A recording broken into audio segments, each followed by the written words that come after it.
Bienvenue sur Digital Congo Télévision pour cette nouvelle édition de votre émission Entretien. D'habitude, nous parlons politique. Aujourd'hui, spécialement, nous allons aborder la question autour du développement communautaire, mais également des infrastructures à travers quelques provinces du pays, notamment le Sud et le Nord Kivu ou le Grand Kivu dans son ensemble. Et pour ce faire, nous recevons l'honorable Olive Mudekiriza. Il est député national élu du territoire des Walungu dans la province du Sud Kivu. Bienvenue sur Digital Congo.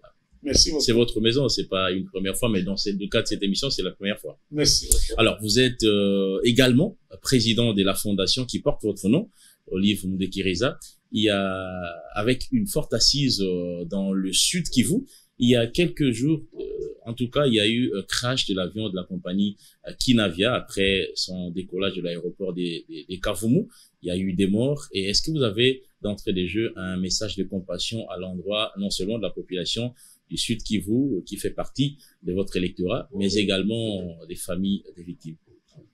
Merci beaucoup. Tu as parlé de développement. Tu sais, on ne peut pas parler de développement sans infrastructure de base. Et d'ailleurs, vous parlez de crash.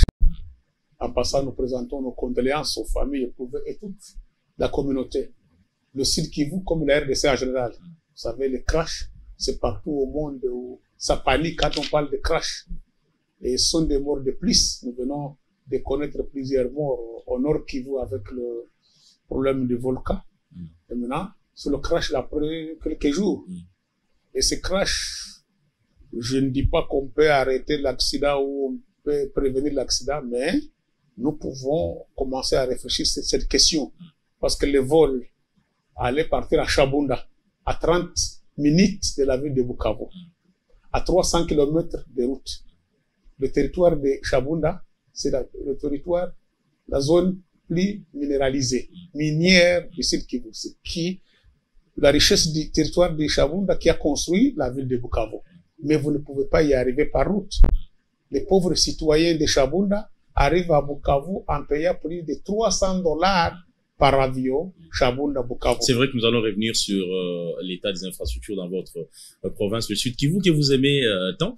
Mais est-ce que, parce qu'il y a certains experts qui parlent du mauvais état de la piste de l'aéroport des Kavumu, est-ce que vous êtes d'avis?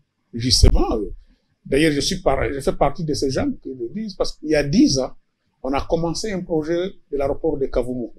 À l'époque, c'était le directeur général de la RVA, M. Axis, français. Et on a dit, cette fois-là, ça décolle. La ville de Bukavu est la seule ville de chef-lieu de la province du Sud Kivu qui n'a pas d'aéroport national ou international. Quand vous voyez les autres, au Nord Kivu, au Maniema, à Kisangani, on n'en parle pas, Lubumbashi, Kasai, Kinshasa. Oui. C'est la ville de Bukavu, la province du Sud Kivu. Il y a plusieurs années. Tous les jours, on en parle de cette question de cet aéroport. Et vous avez vu l'importance de cet aéroport.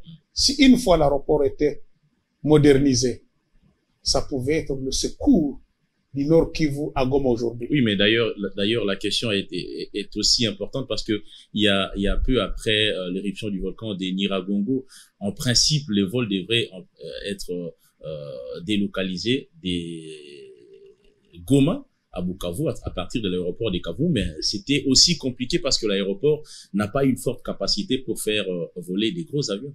Justement, je peux vous dire, les gens ont souffert. J'ai des amis qui ont fait Goma, Bukavu, la route c'est Kigali, jusqu'à même en Éthiopie. Ils ont pris Éthiopian. Ils ont fait un tour pour venir ici. 3 pays, imaginez-vous. L'espace de 2 heures de vol, Bukavu, Kinshasa, c'est 2 heures de vol. Goma, Kinshasa, à peu près aussi 2 heures de vol. Mais ils ont fait 3 jours. Kigali, Éthiopie, revenir de nouveau à Kinshasa. Combien ils ont payé? Il y a ceux qui ont dépensé plus de $1,500. Au lieu de faire Bukavu, Kinshasa, 2 heures de vol, ailleurs, 2 heures de vol, c'est $200. Au moins $100 par 1000 km. Et c'est ce que nous disons chaque fois. Et nous plaidons ça auprès des ministres, auprès du gouvernement, pour arriver à avoir des vols de $100 pour 1000 km. Vous quittez Bukavu, vous venez à Kinshasa avec $100 aller-retour. J'en ai des billets d'avion que j'ai payés. Bruxelles, Charleroi, jusqu'à Riga, en Norvège. 2 heures de vol, $50. Mais au Congo, c'est des millions et des millions. Un pays pauvre, par contre. Et tu vois maintenant le cas de Bukavu ou Goma, passer par l'Éthiopie pour venir à Kinshasa. Les gens ont souffert. Si on avait l'aéroport de Kavumu, on n'allait pas souffrir. Qu'est-ce que demande l'aéroport de Kavumu? Il y a 10 ans, 2010, qu'on estimait environ 40 millions, 50 millions, on pouvait allonger les 1000 mètres, parce que nous avons environ 2200 à 2000 mètres. Si nous avons 800 à 1000 mètres maximum, nous avons les normes, les standards d'un aéroport international qui peut accueillir les gros porteurs, les Airbus. Mais nous avons 2200. Bukavu souffre. Et aujourd'hui, je peux vous dire, la ville de Bukavu, la province du Sud Kivu, est au centre de la région. Pas seulement pour la RDC, mais pour la région des Grands Lacs. L'Ouganda, la Tanzanie, le Burundi, le Rwanda. Tous ces avions qui atterrissent dans ce pays. L'aéroport le plus proche, c'est Kavumu en cas de problème. C'est tout le cas d'aujourd'hui. Les cas d'aujourd'hui de Goma commencent à faire peur à cause du volcan. D'ailleurs, je demanderai au gouvernement de commencer à réfléchir, de construire, rénover ou réhabiliter ou reconstruire l'aéroport de Beni. Beni mérite d'avoir un aéroport pour sauver la situation au Nord Kivu. Vous pensez que déjà avec cette prédominance des éruptions volcaniques dans la ville de Goma, plutôt un jour, il faut penser à délocaliser l'aéroport de Goma. Justement, il faut quand même réfléchir.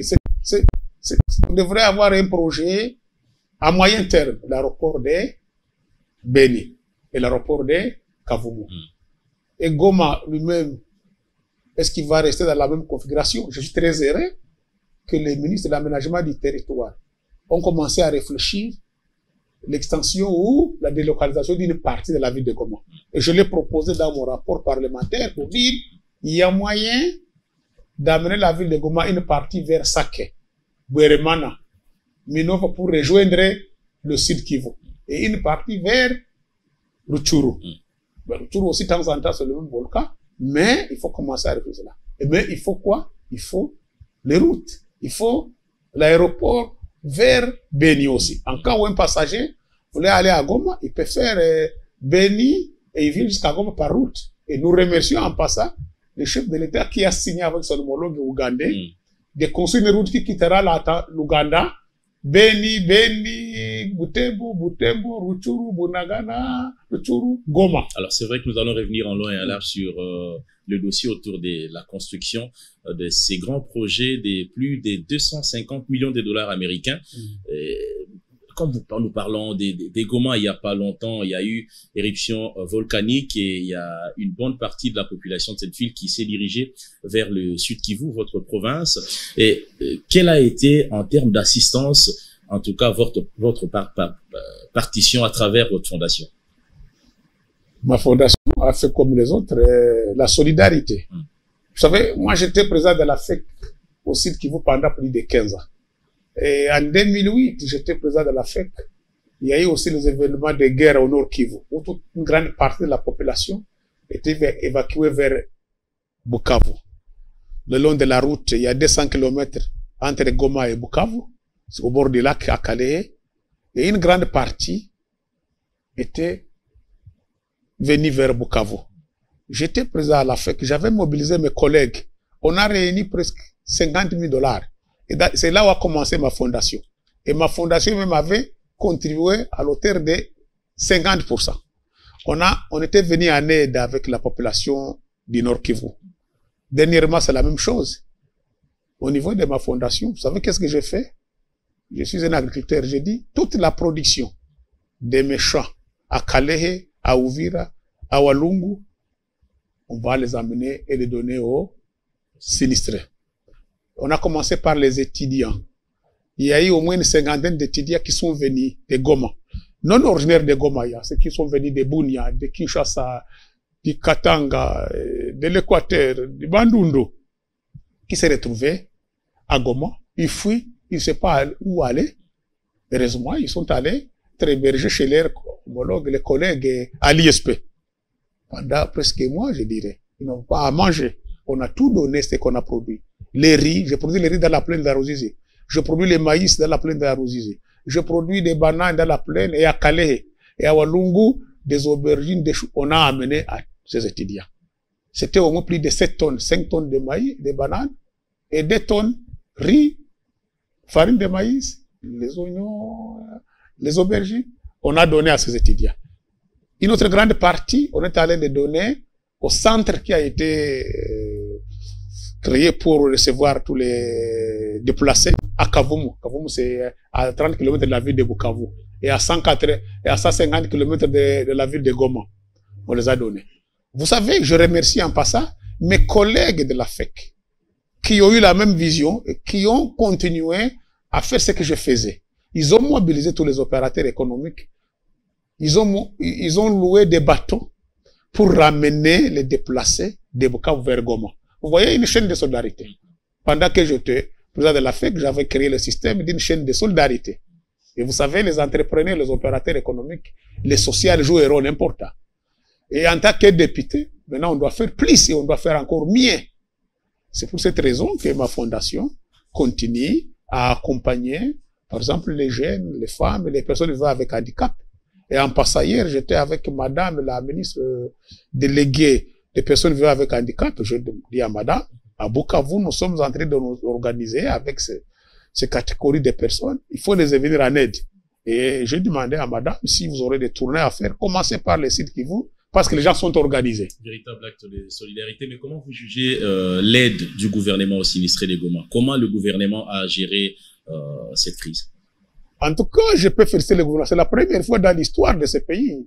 Moi, je suis plus vieux que toi, j'ai 60 ans. Je n'ai jamais vu le gouvernement se mobiliser comme il s'est mobilisé pour Goma. La première fois, il y avait 8 ministres qui étaient là. La deuxième fois, le premier ministre était parti avec 12 ministres. Et la troisième fois, le chef de l'État est là aujourd'hui. Je crois qu'ils sont en train de faire de bonnes choses. Et il faut continuer. Et il faut un plan.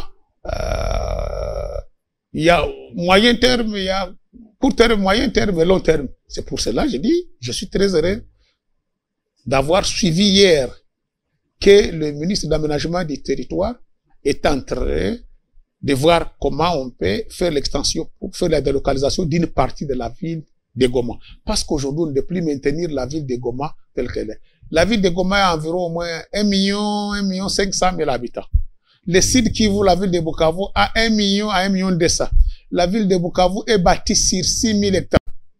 Plus de 2 000 personnes par hectare. Pourtant, les standards, les normes, sous réserve des experts, c'est 300 à 200 personnes par hectare. Mais nous sommes déjà au-delà des 2 000. C'est pourquoi, vous voyez, il y a beaucoup d'incendies, les érosions. Tout ça, c'est les dangers. Le mauvais lotissement. L'urbanisation. Et vous savez que partout au monde, tous les 15 ans, on doit revoir le système d'urbanisation.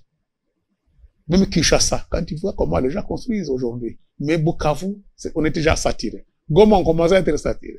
Donc, il faut, là où est passé le volcan, il faut délocaliser les gens pour les amener de l'autre côté. Si il est difficile de dire à la population qui vit à Goma, parce que le volcan date de 1800, 1900, mais nous, on a vu celle de Nyiragongo en 1977. J'avais déjà 17 ans. On a vu celle de 2002 et 2021. Vous savez, le volcan, il n'y a que seul Dieu qui peut l'arrêter. Tu vois comment il fait, il peut passer ici, il prend l'autre là où il est. Mais nous devons tenir compte que nous devons savoir vivre maintenant avec le volcan. Donc, en déplaçant une partie de la ville, pour moi, c'est raisonnable et c'est bien, il faut le prévoir. Pour que la place où est passé le volcan soit un lieu de tourisme aussi, ça peut aussi rapporter beaucoup de choses. Et c'est pourquoi il faut prévoir l'aéroport de Beni, l'aéroport de Kavumu. Et on garde encore l'aéroport de Goma. En cas de danger, il y a la possibilité de faire l'évacuation. Donc, j'encourage le gouvernement. Je crois que le gouvernement fait quelque chose. Et en passant, on peut dire, le chef de l'État fait quelque chose d'important avec son homologue ougandais. Je reviens sur ça. Oui. La route qui va quitter l'Ouganda, une partie de l'Ouganda, c'est, la grande partie sera en RDC, d'environ 300 km ou de ça quelque chose. C'est bénéfique pour la population de l'Est, du Nord et du Sud Kivu. Mais il faut que le gouvernement congolais continue dans cet élan-là. Si on construit cette route de Beni, de Kasindi, Beni, Butembo, Rutshuru, Bunagana, Rutshuru, Goma. Le gouvernement congolais doit encore faire beaucoup d'efforts pour continuer avec la route maintenant. Goma jusqu'à Bukavu, c'est 200 km. C'est la route numéro 2. Ça arrive à Bukavu. Le Bukavu, c'est le carrefour de plus de 3 routes.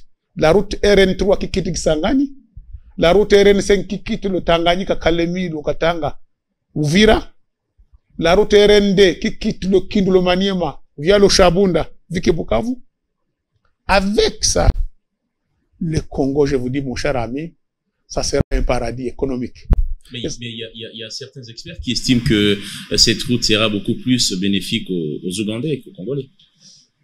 Moi, je peux dire le contraire. Ça peut être bénéfique au plus ougandais aujourd'hui parce que l'Ouganda se développe à une vitesse très supérieure pour écouler ses produits. Mais oui. Ça sera la même chose que l'entrée dans la zone libre d'échange. Nous entrons dans la zone libre d'échange. Si les Congos ne produisent rien, nous allons devenir les consommateurs des autres. Mais si le contraire, la RDC produit beaucoup, nous allons être comme Museveni a dit. Il a dit, on ne sait rien faire ça, la RDC, au niveau de l'Afrique centrale. Moi, je me souviens, il y a 7 ans, on était en Tanzanie. Je représentais le secteur privé congolais, l'AFEC. À ce moment-là, il y avait un sommet des chefs d'État qui était associé aux opérateurs économiques devant 5 présidents du Kenya, de la Tanzanie, du Rwanda, du Burundi, du Rwanda et de la RDC.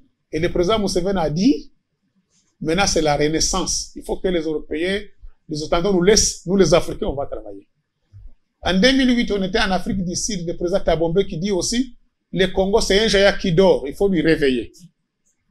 On était en Inde, au sommet des chefs d'État en 2014, on a dit, si on était un Congolais, en Afrique, on va avoir d'ici là 1 milliard de citoyens. Si on produit des produits de $1, on deviendrait milliardaire dans un jour. Le Congo, c'est un géant.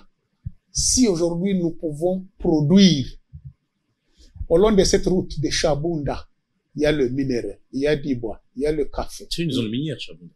Ça. Le long de cette route, en quittant Shabunda même, vous remontez à Bukavu, vous passez par Calais, vous êtes à Bunagana, vous allez à Beni, vous êtes au Nord Kivu. Le long de cette route, il y a tout. Les cafés arabica, les meilleurs du monde.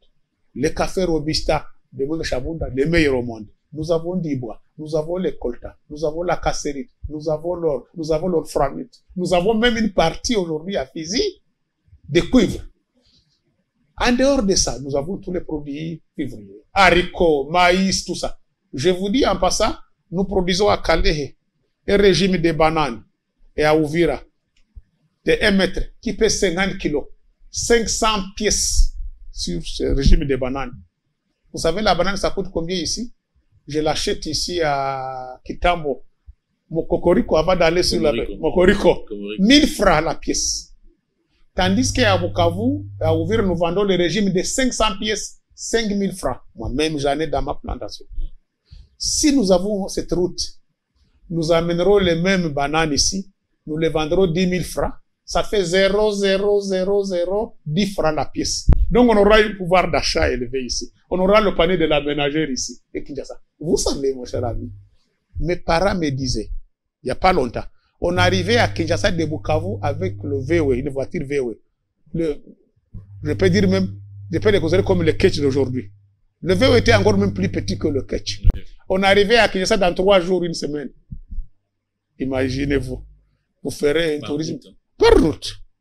Vous quittez Bukavu, vous passez le Katanga, vous remontez au Kasaï, vous remontez au Bandundu. Mais qu'est-ce qui a fait à ce que cette voirie n'ait plus pu exister? Les routes existent toujours. D'ailleurs, je me demande chaque fois quand on parle des programmes du gouvernement.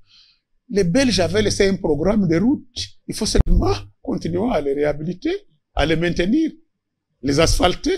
Parce que route en terre, il faut la maintenir. Quand vous voyez dans nos plaidoyers ici, et les rapports parlementaires, on n'en parle que des routes. Et je vous dis, mon cher ami, vous réhabilitez, vous maintenez la route RN2, 3, 4 et 5, et vous avez la RN qui quitte Kinshasa jusqu'à Katanga, non? Oui. Si vous quittez ici Bandundu, Congo central, vous êtes au Kasaï, vous êtes au Katanga. Au Katanga, vous allez rejoindre, connecter, relier la RN2 qui vient de Kindu à Bukavu. Vous allez relier la RN5 qui quitte Bukavu jusqu'à Fizi, Baraka, Uvira, Tanganyika, et le pays va se développer. Pour vous, la solution, sont les routes, pas plutôt l'aéroport, comme le disent certains experts, comme quoi il serait mieux de construire un aéroport à Beni. Moi, je suis un administrateur à la RVA. Oui. Les aéroports, d'accord. Nous avons le seul pays au monde qui a un bon système de transport multimodal.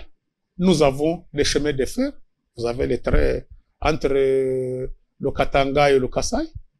Ici, à Kinshasa, vous avez les chemins de fer, les trains. Il y avait même le projet de train de fer Kalemi. Vous êtes à Kalemi, vous pouvez prendre les bateaux. Quel est le système de multimodal? Nous avons les transports lacustres. Les bateaux, Bukavu, vous allez à Kalemi, vous êtes à Mpolungu, vous êtes à Goma, vous allez à Bukavu, vous êtes sur les fleuves lacustres. Nous avons un transport terrestre, les routes. Les meilleurs au monde, nous avons au moins 150 ou plus d'environ 200 000 kilomètres de routes. Si on relie tout ça, nous sommes en train de dire au gouvernement, faites-nous les routes d'une certaine agricole, qui relient les routes secondaires. Les routes secondaires relient les routes d'interconnexion provinciale. Ça relie les routes d'interconnexion régionale. C'est ce que les Museveni disent Pan-Africa, Transafrica. Vous avez la route là qui quitte l'Ouganda. La route là va jusqu'au port de Mombasa. La route continue jusqu'à Goma, ça prend la route au Rwanda, ça passe par le Burundi, si vous voulez, en Tanzanie, au port de Dar es Salaam. Vous reliez l'océan Indien. C'est comme ça. Mais, et la RDC est au centre. Et nous avons, au monde entier, la plus grande espace aérien au monde. Nous sommes les 11e. Vous avez les pays du monde. Je crois qu'on est, combien de pays au monde? Il y a une centaine de pays, non? Mais nous sommes un des grands pays au monde. Donc, les aéroports, pour nous, c'est important. Les ports, c'est important. C'est pourquoi j'ai dit d'ailleurs en passant, j'ai écrit dans mon rapport, il faut construire le port de Banana. Nous avons la chance exceptionnelle d'avoir l'accès sur la mer. Les pays n'en ont pas. L'Ouganda n'en a pas. C'est pourquoi ils se focalisent vers la RDC. Quand ils quittent le Kenya avec ses marchandises, il faut aller les évacuer au Congo. Vous voyez le Rwanda, vous voyez le Burundi. Tous disent le Congo. Nous avons des grands ports. Nous avons les ports à nos profondes au Banana. Il faut construire ces ports-là en priorité des priorités. Il faut construire le port de Kalundu, deuxième port national, qui relie la Zambie, qui relie la Tanzanie. Donc, nous avons un bon pays au monde. Si c'est moyen de transport que je dis multimodal est bien fait, bien réhabilité, maintenu, les routes en terre, il faut la maintenance. Le pays va décoller et la richesse, vous allez voir. Et les gens vont construire au long de cette route. Bukavu n'allez plus se concentrer dans la ville de Bukavu. Vous allez construire à Katana, vous irez à Minova, vous allez rejoindre le Nord Kivu. Les gens de Goma vont aller où? Vers Walikale pour joindre Kisangani, le Maniema. Vous allez à Beni pour joindre l'Ouganda. C'est comme ça que les pays se développent. Et c'est comme ça que on n'aura pas moins, on aura prévenir et prévoir tous ces accidents d'incendie, des érosions, des éboulements, même les volcans aussi. Parce que les gens sont concentrés dans un même endroit. Il ne faut pas se concentrer dans un endroit. C'est ce qu'on voit même à Kinshasa. Kinshasa qui est grand, on aurait dit construire, faire maintenant la deuxième ville. Parce que si on ne peut pas faire une ville continue, quitter ici, jusqu'à Congoville, non. Il faut à un moment, comme on fait à Londres, il y a une ceinture verte qu'on dit, il faut couper. Vous quittez ici, vous allez jusqu'à Njili, vous coupez un peu, on plante des arbres. Après, vous faites la deuxième ville. Alors, nous poursuivons cette émission avant de prendre le deuxième volet de l'émission. Le chef de l'État est en train de faire sa tournée à travers la partie est du pays. Vous êtes du Sud Kivu, très proche de la population. Quelle signification ça a aux yeux de la population? C'est une bonne signification, ça donne un bon signal, c'est un signal fort. Vous avez vu partout au monde, une personne qui meurt, le président descend là. Tu as vu en Europe, il y a eu un accident, et le président a très bien fait ça, il faut l'encourager, il faut lui féliciter. Et tu as vu sur le terrain, il est en train de trouver des solutions. J'ai vu quand il parlait avec l'enfant là, qui était blessé. Oui, il est parmi les, je dirais, il est comme Biden, le président américain. J'ai vu un jour, il est allé s'ingénuer devant l'enfant, le fils du noir qu'on avait tué. Oui. Et j'ai vu le président Tshisekedi qui a dit, il demande pardon à cet enfant-là. Il faut demander ses pardon. Il avait une autre idée, mais il a écouté. Il faut être proche de la population. Et là, je lui félicite, j'ai dit, il montre que le peuple d'abord, c'est comme il a dit lui-même, le peuple d'abord, il est tout près du peuple. Ça, c'est bon. C'est un signal fort. Et en tout cas, je crois que ça encourage, ça donne de la morale, ça aide, et on trouve des solutions sur place. Vous savez, moi je suis du secteur privé, je suis un entrepreneur. J'en ai beaucoup de propositions qu'on peut donner au gouvernement. Vous savez, même à un moment, j'avais dit, il faut prendre un ministre de l'agriculture. À un moment, on l'amène à l'Est. On dit, vous mettez votre bureau pendant une année. Pas de problème. On prend le ministre des Transports, on l'amène une fois au Congo central. On amène, par exemple, le ministre de la Défense. On l'installe un peu à Ituri, là, pendant un certain temps. Pendant une année, vous travaillez là-bas, vous regardez les problèmes, vous réglez les problèmes, et puis vous reviendrez ici à la capitale. Pas dans les bureaux climatisés. Vous savez, j'ai dit, par exemple, les crédits agricoles, on ne les donne pas dans les bureaux climatisés. Il faut se rendre sur le terrain. On va réellement, vous avez combien d'hectares? Vous avez combien d'espace? Qu'est-ce qu'il vous faut? Les jeunes, comment vous accompagner? C'est comme ça. Merci beaucoup. Nous poursuivons cette émission. Je rappelle que vous êtes député national élu du territoire de Walungu dans la province du Sud Kivu. C'est déjà les vacances parlementaires. Vous vous y rendez dans quelques jours. Alors, quels sont les vrais besoins identifiés de la population de votre circonscription électorale? Les besoins de la population, on est en train de dire, j'ai écrit à plusieurs ministres pour trouver quelques solutions. Par exemple, les jeunes entrepreneurs. Il faut accompagner les jeunes entrepreneurs. L'entrepreneuriat des jeunes. Et je crois que le ministre de PME et l'entrepreneuriat est en train de s'atteler à ça. Il faut encourager tous ces jeunes qui veulent entreprendre. Qu'est-ce qu'il faut faire pour ces jeunes? Il faut vraiment trouver des formules. Soit vous voulez chercher des subventions, on vous donne des crédits à moyen terme, 5 à 10 ans, prendre des mesures d'encouragement, exonérer les activités des jeunes pendant 3 à 5 ans. Si un jeune a son entreprise dans les milieux ruraux, par exemple là-bas à Beni, à Walikale, à Chabunda, à Nituri, à Moniditu, à Dibengele. Ça doit passer par la sensibilisation parce que nous n'avons pas cette culture des crédits. Mais il faut que le gouvernement crée ça. Il trouve des moyens. Comment voulez-vous demander à un jeune qui termine les études, quand il commence, il va trouver l'argent? Je vais vous dire, au Cameroun, qu'est-ce qu'ils ont fait? Ils ont créé un système. Toute l'exportation de cacao. Ces exportations, on va prélever 1 ou 2 dollars, ou 10 dollars par tonne. On met cet argent à côté. Et chaque année, on compte, on voit cet argent, c'est combien? On donne à 100 jeunes, on crée l'entreprise des jeunes. On vient chez toi, vous avez l'espace, on laboure pour toi, on sème pour toi, on entretient pour toi. Pendant 3 ans, 4 ans, on récolte. Des récoltes, on vous donne et vous débutez votre entreprise. C'est comme on a fait le Kanyamama KCC. Tous ces jeunes koulounes qu'on ramasse ici, qu'on amène à Kanyamama KCC, vous savez qu'est-ce qu'on peut faire? On dit à ces jeunes, regroupez-vous 50 personnes ensemble. On vous donne 10 hectares là-bas. On sème pour vous. Et c'est votre entreprise. À la fin, le gouvernement, l'armée achète leur production. C'est comme ça qu'on fait. Il faut investir. Vous n'allez pas demander à un jeune, et vous créez un système, un code spécialement pour les jeunes. Vous dites, tout jeune qui entreprend, il a au moins 5 ans d'exonération. Et tous les taxes. Et après, l'État aura des recettes. Parce que ces gens-là vont travailler. Les jeunes, vraiment, je plaide pour eux. Je plaide aussi pour les personnes vivant avec handicap. Nous avons des femmes aussi qui vont des jeunes et des femmes qui produisent. Mais il faut encadrer ces gens. Il faut les accompagner. Et la ministre est d'accord, elle a dit. J'ai dit au ministre, nous avons un système chez nous. Les gens se regroupent ensemble, un système qu'on dit Mousso, mutuelle de solidarité. Ils ont aussi des AVEC, associations de villageois, d'épargne et de crédit. J'ai dit 30 personnes, des femmes qui se mettent ensemble, 30 personnes. Si vous donnez 3 000 $ à raison de 100 $, ces femmes-là vont aller au champ, vont aller produire. Ils vont faire les crédits rotatifs. Ils ont même un système de garantie participative. Chacun met quelque chose. Aidez-les. Avec 30 000, madame, vous allez au Kivu, vous allez voir, et vous allez dupliquer ces projets partout en RDC. Madame, c'est possible. J'ai dit c'est possible. Donc, il faut plaider pour ces gens-là. Est-ce que vous arrivez à le faire naturellement quand vous êtes au Parlement? Justement. On le dit dans nos rapports. Tu vois ici, il y a au moins une vingtaine de pages, un rapport parlementaire. On met tous ces points. Voilà la piste de solution. Voilà. J'ai mis un petit projet ici. 10 projets de base. À impact visible et rapide.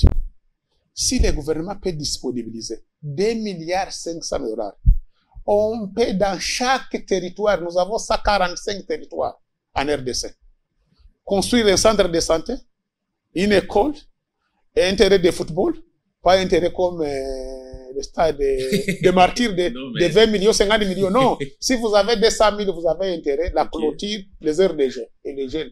Vous construisez un centre polyvalent où il y a quelques machines, rabots, ateliers, et tous les jeunes vont aller là-bas. Une sorte d'incubateur. Ils vont se former là-dedans. Vous avez 100 000 de crédits rotatifs pour les jeunes entrepreneurs et les femmes. Un crédit rotatif. C'est 10 petits projets. Vous avez un centre de santé, une école c'est 80 000. Un centre de santé avec 100 000, 200 000, vous avez un centre de santé bien équipé. Vous avez intérêt de foutre 100 000. 2 milliards 500. Et on peut les faire dans 5 ans. 500 000 par an. Tous les 145 territoires peuvent en bénéficier. Et on va décoller aux mêmes vitesses. Le pays va se développer aux mêmes vitesses. Sans dire on donne seulement au Nord Kivu, on donne à l'Équateur, on donne seulement au Qatar. Non, on dit tous les 145 territoires. Dans chaque territoire, 10 petits projets. Et les 10 petits projets, c'est pas beaucoup d'argent. Et c'est la volonté politique et du courage. Et vous allez voir comment vous pensez que ça manque? Ça manque. Nous avons des jeunes à Bukavu qui produisent l'électricité. Des petits microcentrales. Ils peuvent vous produire avec $2 000, $3 000, 1 kWh.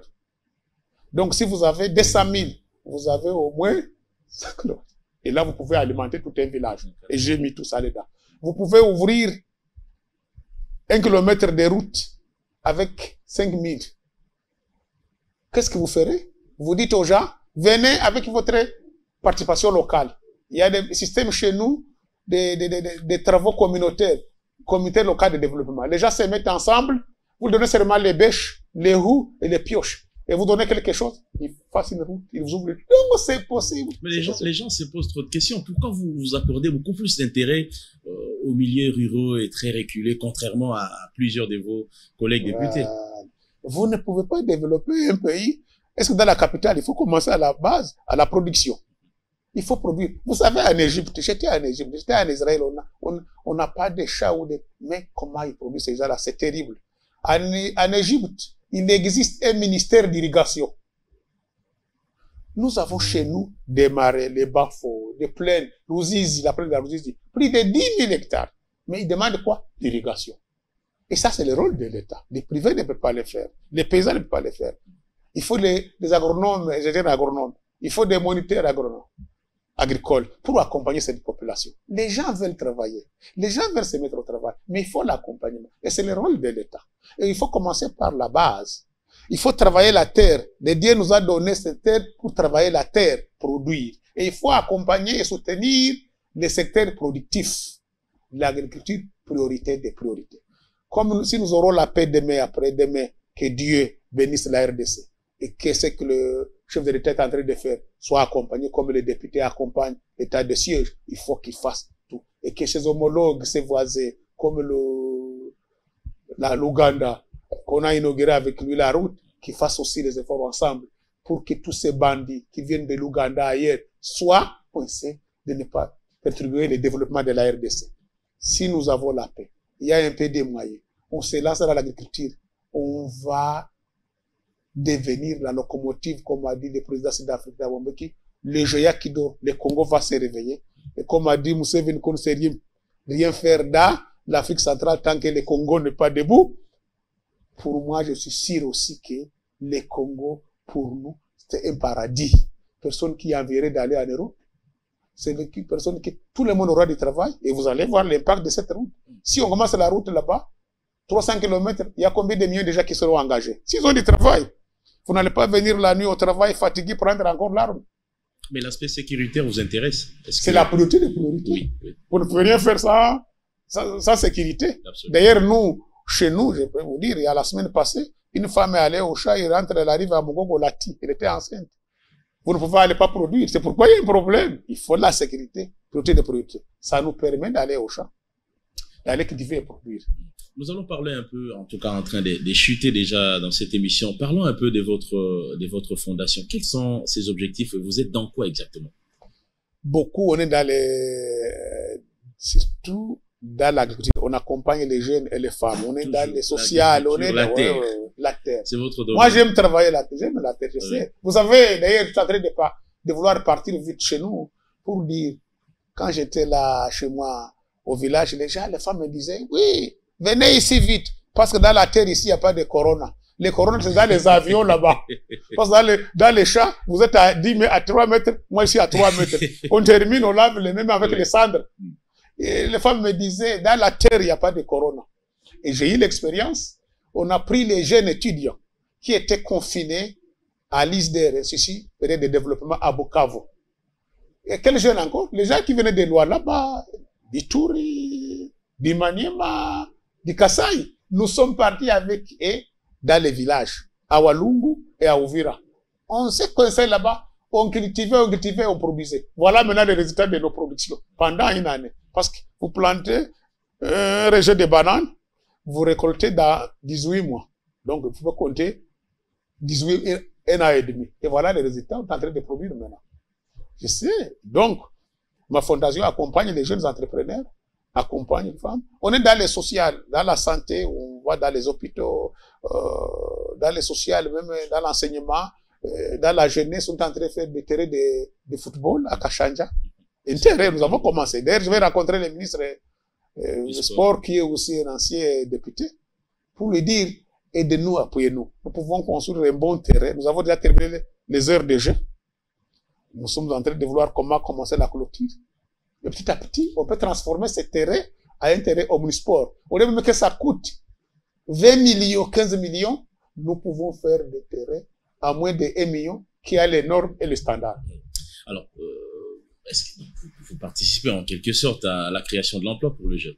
Justement, parce que nous avons des jeunes qui produisent aujourd'hui des cafés et des savons à base de café à Calais. Ce sont des jeunes et des filles, des jeunes filles et des garçons.